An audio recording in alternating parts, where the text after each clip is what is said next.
നമസ്കാരം.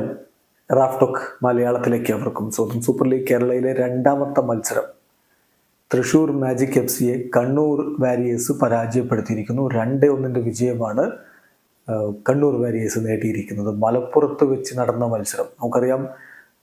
Thrissur magic FC-യുടെ home ഗ്രൗണ്ടും മലപ്പുറത്തെ പയ്യനാട് സ്റ്റേഡിയമാണ്. ആ സ്റ്റേഡിയത്തിൽ വെച്ച് നടന്ന മത്സരത്തിലാണ് ഇപ്പോൾ 2-1 വിജയം കണ്ണൂർ വാരിയേഴ്സ് നേടിയിരിക്കുന്നത്. ഫലത്തിൽ തൃശ്ശൂരിൻ്റെ ഹോം ഗ്രൗണ്ടിൽ പോയി അവരെ തോൽപ്പിച്ചിരിക്കുന്നു. ഇതിവിടെ നന്നായിട്ട് മഴ പെയ്യുന്നുണ്ടായിരുന്നു. അതുകൊണ്ട് തന്നെ വളരെ വെറ്റായിട്ടുള്ള ഒരു ഗ്രൗണ്ടായിരുന്നു. അതിൻ്റെതായിട്ടുള്ള എല്ലാ ബുദ്ധിമുട്ടുകളും ഗ്രൗണ്ടിൽ നമുക്ക് കാണാൻ കഴിയുന്നുണ്ടായിരുന്നു. അത്ര നിലവാരമുള്ള ഒരു ഗ്രൗണ്ട് ആയിരുന്നില്ല. നല്ല ബുദ്ധിമുട്ടായിരുന്നു. അവിടെ ഈ വിജയം യഥാർത്ഥത്തിൽ കണ്ണൂർ പിടിച്ചു വാങ്ങുകയായിരുന്നു എന്ന് തന്നെ പറയണം. കണ്ണൂർ നിരന്തരം ആക്രമിച്ചുകൊണ്ടിരുന്നു. അതിൻ്റെ ഫലം തന്നെയാണത്.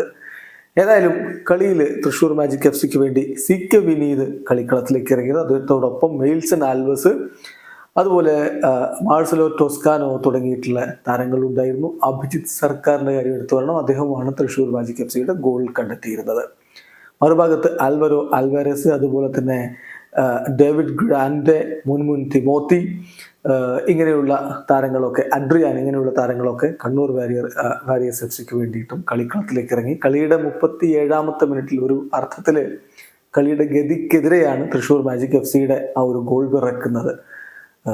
അഭിജിത്ത് സർക്കാർ CK വിനീതിന് കൊടുത്ത പന്ത് അദ്ദേഹം പെനാൽറ്റി ബോക്സിൽ വെച്ച് വളരെ കാമായിട്ട് അഭിജിത്ത് സർക്കാർ തന്നെ കൊടുത്തു. അഭിജിത്ത് അത് ഫിനിഷ് ചെയ്യുകയായിരുന്നു. 37ാമത്തെ മിനിറ്റിൽ തൃശ്ശൂർ ഏകപക്ഷീയമായ ഒരു ഗോളിൻ്റെ ലീഡ് എടുക്കുന്നു.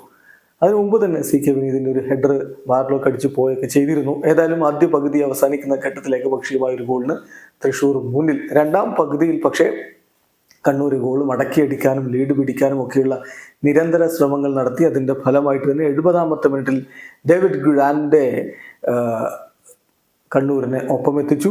തൃശ്ശൂരിനെതിരെ അദ്ദേഹത്തിൻ്റെ ഗോൾ പിറക്കുമ്പോൾ സ്കോർ ലൈൻ 1-1. പിന്നെ അതേ രൂപത്തിൽ മത്സരം അവസാനിക്കുമെന്ന തോന്നലുണ്ടാക്കിയെങ്കിലും ഇഞ്ചുറി ടൈമിൽ 95ാമത്തെ മിനിറ്റ് എന്ന് വേണമെങ്കിൽ പറയാം, ആ ഘട്ടത്തിലാണ് ആൽവരോ ആൽവരസിന്റെ ഗോൾ പിറക്കുന്ന ഹെഡറിലൂടെ ആൽവരോ ആൽവരസ് പന്ത് വലയിലെത്തിച്ചതോടെ 2-1 വിജയവുമായിട്ട് അർഹിച്ച വിജയം കണ്ണൂർ വാരിയർ FC സ്വന്തമാക്കിയായിരുന്നു. വീഡിയോ അവസാനിക്കുന്നു. ഫുട്ബോൾ ലോകത്തെ കൂടുതൽ വിശേഷങ്ങളുമായി റാഫ് ടോക്സ് എത്താം.